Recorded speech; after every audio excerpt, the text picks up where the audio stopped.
This is going to be a wild and bumpy ride. Prepare yourselves. Almost 2 years ago, my dad passed away unexpectedly. It rocked our family. My mom never knew anything other than being a mom and wife. My sister and I idolized our dad. My mom started talking to men shortly after my dad died. My sister and I took real issue in that she was ready to date so quickly. She drunkenly confessed to me in summer 2017 that she had been talking to a married man that she went to high school with for months, and that she really wanted him to leave his wife, but he wouldn't. She told me repeatedly that she broke things off with him, but I'd see his name pop up on her phone all the time. I had sort of started to keep her at arm's length by that point. She claimed that I just didn't want to see her happy, and couldn't seem to understand that I couldn't find it within myself to be happy for her being complicit in destroying a man's marriage. A man whose wife was dying of cancer, by the way. By fall of 2017, she had moved on to another man, someone she met online. His name was Logan. She just created her Instagram account and he asked to follow her. They started talking night and day. She forgot about the married man and started focusing on Logan. She told me that they started talking in late October, early November. One day in early December, I had dinner with her. She drinks a lot and had a little too much to drink and spilled the beans about Logan. She told me that she loved him and that she wanted him to come here for Christmas. I panicked and said it was really sudden and I wanted to know more about him. I have 2 kids, her grandkids, that I'm not wild about exposing to strange men, especially when both of my children also idolized their papa, the same way I did. She told me she'd get Logan to add me on Instagram if I wanted her to. I told her I wasn't interested. A few days passed, and she told me that she'd invited Logan to her office Christmas party that was being held in Charlotte, North Carolina. I asked her if she planned to pick him up from the airport, and she said yes. I asked her where he was flying from, and she said he was in the Army, stationed in New Jersey. She said he was flying from New Jersey to Charlotte, and she was picking him up at the airport and then going to the Christmas party. I asked her if she paid for his plane ticket, and she told me no. I asked her if she'd sent him any money, and she said no. I checked the flight schedule, and there weren't any flights coming into Charlotte around the time she said she needed to pick him up, and no flights were going to Charlotte from New Jersey or even New York in the hours before he was supposed to land. I told her this, and she said that he'd actually had to fly into Atlanta at the last minute. I checked, and there was a flight to Atlanta coming in from JFK around the time she was supposed to be there. I told her to be extremely careful. I offered to ride with her. I told her to keep her phone on her and to let me know when she got there and when they were together and when they arrived in Charlotte.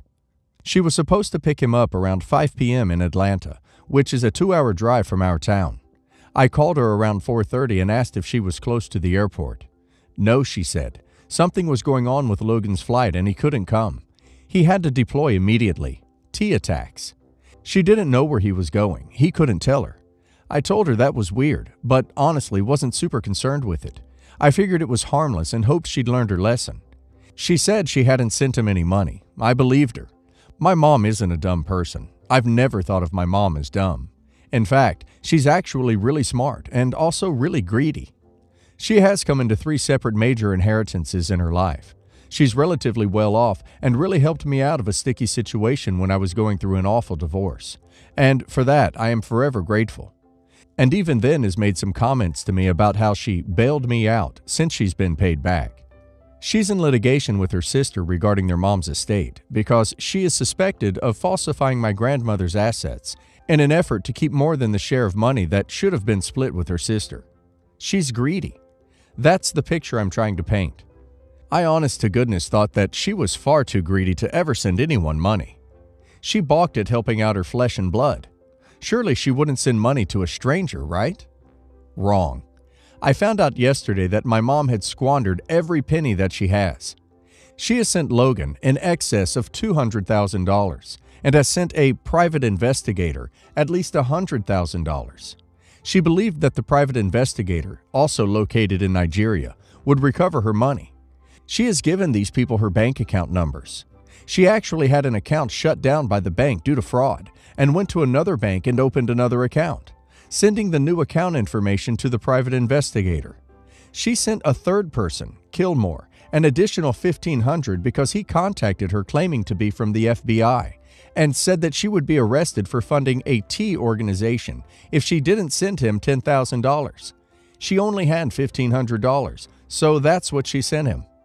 He told her to get more money, but she couldn't, which led him to tell her that he was going to tell her children what she'd done. Thursday morning, my sister, brother-in-law, and I all received Facebook messages from Kilgore saying that our mom was going to jail if we didn't reply to him. I saw it as a scam and ignored them until my sister and brother-in-law mentioned that they also got messages. I checked quickly and my mom's Facebook account was gone. I texted her and asked what was going on. She was at a dinner and ignored me. She texted me around an hour later and said she was headed home. I asked her if she was okay and she replied, "We all need to talk," as in her, my sister, and me. We got her on a three-way call and she admitted that she'd sent Logan all of her money. She admitted that she is in grave danger of losing her home at auction because she can't pay the property taxes because she's broke. There are also 7 additional properties that are solely in my dad's name that are in danger of being auctioned. One of the properties has a mobile home on it that is being rented.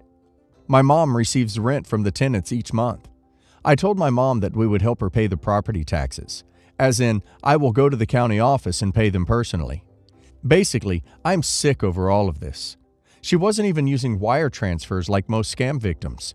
She was taking the money to various banks in cash and depositing them into accounts based in the U.S. after the wire transfers she was making were blocked after the first couple she sent. And that wasn't a red flag to her. I'll be honest, my mom and I haven't had the best relationship in the last year. I've really beat myself up over not being more proactive in reaching out to her, but honestly, it was like her entire persona changed when my dad died. She was suddenly going out all the time, drinking, always talking to random men. I assumed that she was sort of having a midlife crisis and it would work itself out, but I was going to keep her at arm's length. My mom has lost about 75 pounds in the last 5 months.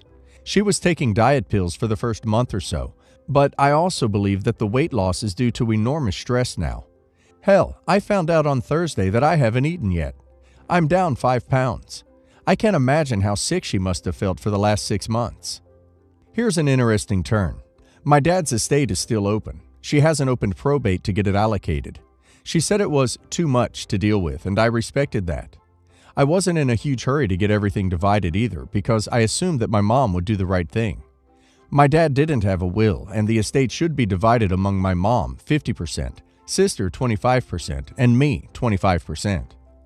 I have a strong feeling that she's trying to do to my sister and I what she did to her sister when their mom died.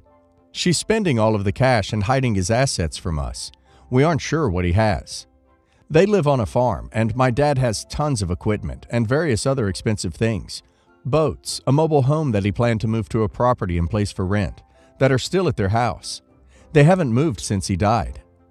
She informed me yesterday that she sees the tractors and equipment as their stuff, not his stuff, and said that my sister and I aren't being fair and not waiving our rights to his estate when she worked to help buy those things. She also informed me yesterday that she has an $80,000 check from their insurance company. Their house burned in 2014, and it was a nightmare to settle the case. The $80,000 check is supposedly the final payment, and the claim is settled in full.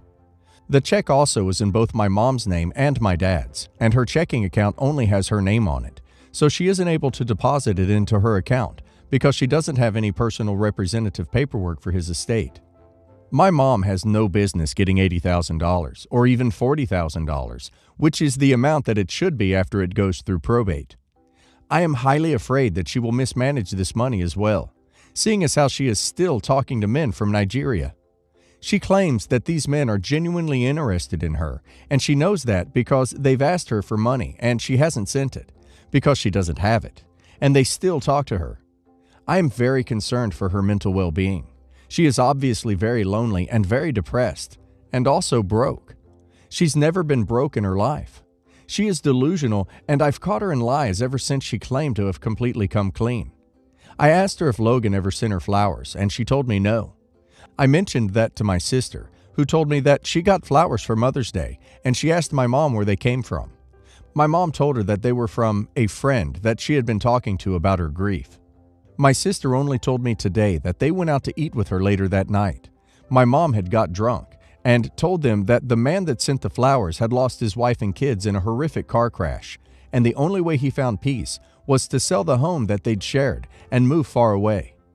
I feel like this is grooming her to want to sell her home and wire them the money so they can finally be together. I am honestly sick. I haven't slept or eaten since I found out. I can't relax. My brain is constantly going. I'm pacing all the time. My hands won't stop shaking, and I have hives all over my body. I'm legitimately scared to be alone in my house and have kept every light in the house on and all the curtains closed since I found out. I deleted all of my social media accounts. I am debating on freezing my credit. I know that part of this is completely irrational, but it's really messing with me. I called the FBI yesterday morning, and the agent advised me to tell my mom to get every receipt that she had together and to call him back when I was with her. I took a vacation day from work and spent the day with her. She spoke with the FBI. They talked for about 2 hours on the phone, and then the agent told her that she was passing it along to their internet crimes unit, and someone from there would be in touch with her. I know that the money is gone, and there is zero chance of getting it back. I just wanted her to talk to somebody. I also emailed my attorney general's office about the whole situation. I am really lost on what I need to do about my dad's estate. I spoke with the job of probate court clerks yesterday afternoon, and she very patiently advised me to hire an attorney immediately and hire one that knows all about probate work. I am lost on whether I want to or can handle taking this on. Honestly, I don't have a ton of money to spend on an attorney, especially after I pay all these back property taxes she owes. I work 2 jobs and am a single mom of 2 young kids. I barely have time to pee, much less take on something like this that is absolutely going to ruin my relationship with my mom permanently. But it also makes me sick to think that my mom is throwing away more and more money to men. I checked this morning and she still follows Logan on Instagram. I don't think she's being truthful in that she is no longer talking to men. Help. Anything is appreciated. 3 things. Do not sign away your rights. Get a lawyer. Look into getting conservatorship for your mother. The dramatic shift in your mother's personality and rapid weight loss is troublesome and might indicate some sort of mental health issues stemming from your father's sudden death. And she would definitely benefit from someone else managing her finances, since she clearly is incapable of managing it herself at this point. Under no circumstances should you sign over your rights. You have to go to court to save your mom. She may be upset with you in the short or even intermediate term, but you have to do the best you can for the long term. The estate owes the taxes, not you, and the lawyer fees can be paid out of the estate too. Do not assume any personal debt on your mother's behalf. I, 25 female, have been married to my husband for a year. He and I had an on and off relationship before breaking up for good, and then getting back together and getting married. When he and I broke up for good, he started a relationship with his now ex. He broke up with her, but then it turns out she was pregnant. He and I were sort of talking by then. He didn't get back with her. I guess it kind of bothered her because she was still in love with him. He and I got officially back together. I got pregnant months later. She started to have complications and had a stillbirth. She suffered a lot, so did my husband. I tried to stay away because I know she doesn't like me and I didn't want to add to her pain. I had my daughter and my husband and was happy. We got engaged and married quickly. His ex is still grieving and I get it, it's a long process. She is close to my sister-in-law and often comes to family events. I am uncomfortable with it, but I don't want to be that person, so I just stick with it. I am pregnant for the 2nd time, I told my husband privately. He later told his family, and I guess sister-in-law told his ex. My ex often goes to their son's grave.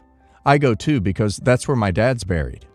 I came on my own part to the graveyard to give some flowers to my dad and also to the baby. When I went to his grave, my husband was there with his ex sitting on a bench comforting her. She was crying. The thing was that they were a little too close and touchy. Then they started kissing. My heart dropped and I almost passed out. I left and was crying on the way home. I don't know how to handle this situation. I've done my best to be understanding of her and his pain. I've kept my distance so they can grieve together. I've tried to avoid her so she doesn't see me pregnant and doesn't suffer more.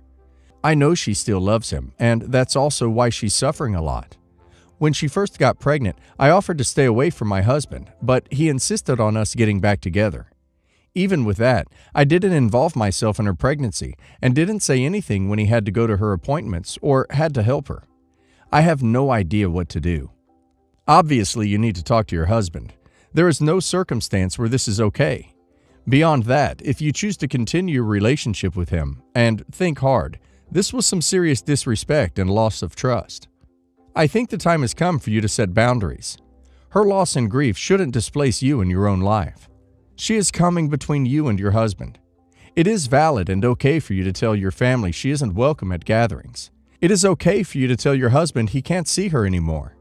It is okay for you to put yourself and your family first. This isn't you being selfish or mean or insensitive to the loss she has experienced. She has crossed a major boundary and doesn't get to cry foul over the consequences. She isn't part of your family, and it is time to make it known that there is no room for her.